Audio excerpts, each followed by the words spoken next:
बैरून मुल्क से किसी ने पूछा है आपके बयाना सुन सुन कर दीनदार लड़की बयाना सुन सुन के दीनदार लड़की को तरजीह दो, दीनदार से शादी करो, मगर आपने जो बताया है वो तो सारा उल्टा हो गया, घर का सारा बेड़ा गर्क कर दिया।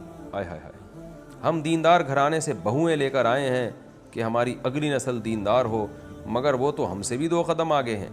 हम भले दीन नहीं पढ़े हुए हैं, मगर हम बहनों को तो लगता है कि हमको ज़्यादा अच्छे से मालूम है कि घर में कैसे रहना चाहिए। यानी खातून पूछ रही हैं असल में अपनी भाभी के बारे में, भाभियों के बारे में।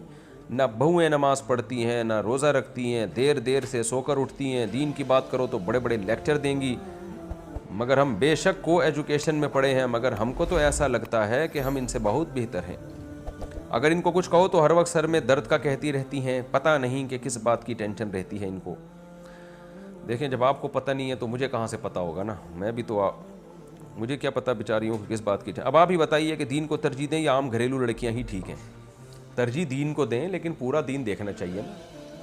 तो तरजीह तो हदीस में आता है दीन को तरजीह दो। अब ये अगर नमाज भी नहीं पढ़ती और रोज़ा भी नहीं रखती और सारा दिन पड़ी रहती हैं, तो ये दीनदार कहाँ से हो गई? ये पता नहीं आपने दीन को कौन से दीन को तरजीह दी है। खाली दुपट्टा देखा है उनका, या बुरके में देख लिया था किसी दिन। तो दीन का मतलब है कि उनके घर में रहन सहन देखें, उनके अखलाक देखें, उनकी नमाज रोज़ा देखें, और नमाज रोज़े के साथ साथ अखलाक भी तो देखें ना। तो ये सब चीज़ें देख के शादी करनी चाहिए। वैसे भी आजकल आपको पता है कि भाभियाँ ना दुर्रानियों को पसंद कर देवरानियों को पसंद करती हैं, ना देवरानियाँ भाभियों को। तो ख़वातीन को तो अलग ही रहना चाहिए। बहनों को भाभियों के साथ या जेठानियों के साथ रहना ये बड़ा ख़तरनाक मामला होता है। तो ये मेरी समझ से बालतर है कि जब नमाज़ भी नहीं पढ़ती हैं, ना रोज़ा भी नहीं रखती हैं, तो फिर दीनदार कैसी हैं? वो आप खुद कह रही हैं ना नमाज़ पढ़ती हैं ना रोज़ा रखती हैं, फिर भी दीनदारों में हमने शादी। तो आपने शादी दीनदारों में की नहीं है।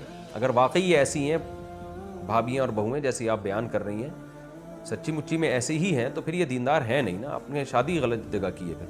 और इस पर भी गौर करना चाहिए कि ऐसी हैं भी या नहीं है।